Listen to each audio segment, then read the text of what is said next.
வணக்கம். உங்கள் தமிழ் சேனல். புரட்டாசி சனிக்கிழமை விரத மகத்துவம்.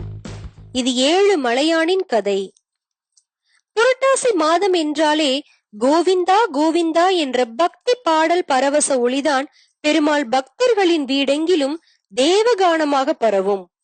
சிறு குழந்தை முதல் பெரியவர்கள் வரை மஞ்சள் ஆடை உடுத்தி திருநாமம் தரித்துக் கொண்டு பெருமாளை மனதிலே நினைத்து வழிபடுவார்கள்.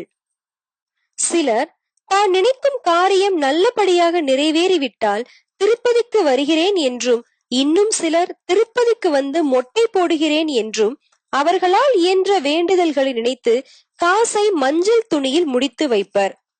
சென்னையில் இருந்து திருப்பதிக்கு பாத யாத்திரை மேற்கொள்பவர்களும் இருக்கிறார்கள். புரட்டாசி மாதத்தில்தான் திருவேங்கடமுடையானுக்கு பிரமோற்சவமும் நடைபெறுகிறது. மாதங்களில் நான் மார்கழியாக இருக்கிறேன் என்கிறார் பகவான் ஸ்ரீ கிருஷ்ணன் பகவத்கீதையில். ஆனால் ஸ்ரீ பாலாஜியோ எனக்கு உகந்த மாதம் புரட்டாசி மாதம்தான், அதிலும் சனிக்கிழமைதான் எனக்கு உகந்த நாள் என்கிறார். இதற்கான காரணம் என்ன? வாருங்கள் பார்க்கலாம். மன்னன் தொண்டைமானுக்கு மலையப்பன் மீது மாசிலா காதல். எனவே திருவேங்கடவனுக்கு ஆலயம் அமைத்து தினமும் பொன் மலர்களால் அர்ச்சனை செய்வதற்குரிய ஏற்பாடுகளை செய்திருந்தான். அதன்படியே பூஜையும் செய்து வந்தான். இவ்விதம் பூஜை செய்து வரும் வேளையில் ஒரு நாள் பொன் மலர்களுக்கு இடையே மண் மலர்களும் வந்து விழுவதைக் கண்டான். திடுக்கிட்ட அவன் அவை மண் மலர்கள் தானா என கூர்ந்து நோக்கினான். அவை மண் மலர்கள் தான் என்பதை மீண்டும் மீண்டும் பூஜையில் வந்து விழுந்த மலர்களால் சந்தேகமில்லாமல் நிரூபித்தன. கதவுகள் அனைத்தும் மூடிவிட்டு மன்னன் மீண்டும் பூஜையை தொடர்ந்த போதுதான் அவ்வாறே நிகழ்ந்தது. மன்னனின் மனம் குழப்பத்துக்கு உள்ளாகியது. தனது வழிபாட்டில் ஏதேனும் பிழை இருக்குமோ என உள்ளுக்குள் வருந்தினான். குருவை என்ற கிராமம் ஒன்றில் பீமையா என்ற குயவன் ஒருவன் வாழ்ந்து வந்தான். பிறவிலேயே அவனுக்கு கால் ஊனம். தனது குலத் தொழிலான மண்பாண்டங்கள் செய்தலை நேர்மை தவறாமல் கடவுள் மீது அயராத பக்தி கொண்டு செய்து வந்தான். வேங்கடவனும் அவன் பக்திக்காக தன் திருவுருவத்தை அவனுக்கு கனவில் காட்டி பின்பு மறைந்து விட்டார். பீமையாவுக்கு திருமால் கனவில் காட்சியளித்த நாள் புரட்டாசி மாத சனிக்கிழமை விடியற்காலை நேரம்.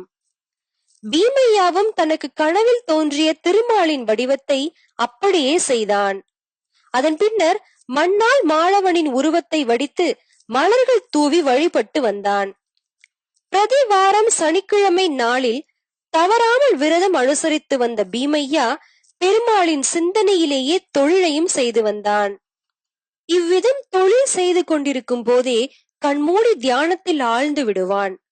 அச்சமயங்களில் தான் என்ன செய்கிறோம் என்பதை அறியா நிலையிலேயே பிசைந்து கொண்டிருக்கும் களிமண்ணையே மலர்களாக பாவித்து பெருமாளுக்கு அர்ச்சிப்பான். காலப்போக்கில் இதுவே அவனது அன்றாட வேலையுமாக ஆகிவிட்டது. இது இப்படி இருக்க குழப்பத்தில் இருந்த தொண்டைமான் ஒரு நாள் அபூர்வ கனவு ஒன்றை கண்டான்.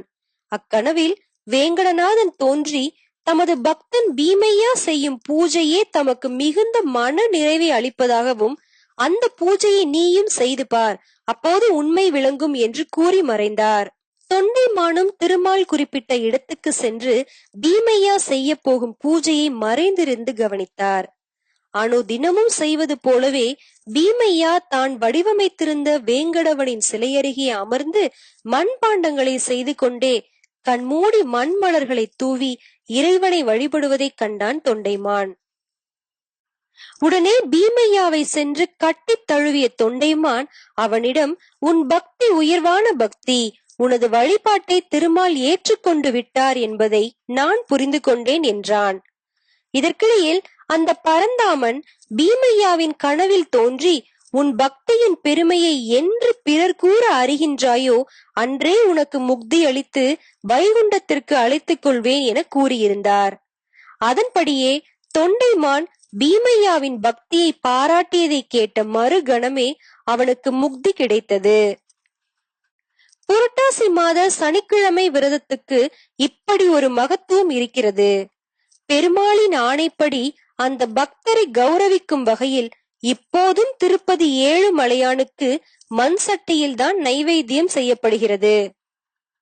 மேலும் இது போன்ற ஆன்மீக செய்திகளை அறிந்து கொள்ள தமிழ் சேனலை சப்ஸ்கிரைப் செய்யுங்கள். நன்றி.